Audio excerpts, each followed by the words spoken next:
everyone, welcome back to another video from Webtech Tutorial.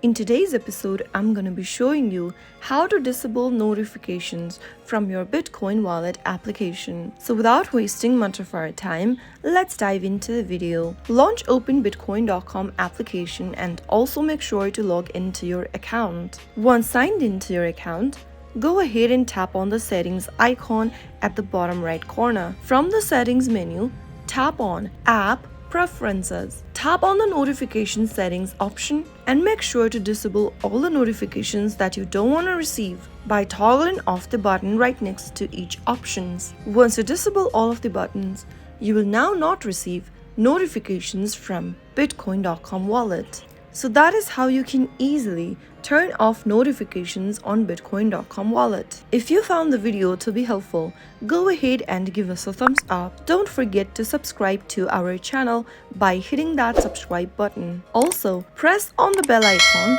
so that you'll never miss another upcoming upload from us. I will see you again in the next video. Thank you for watching.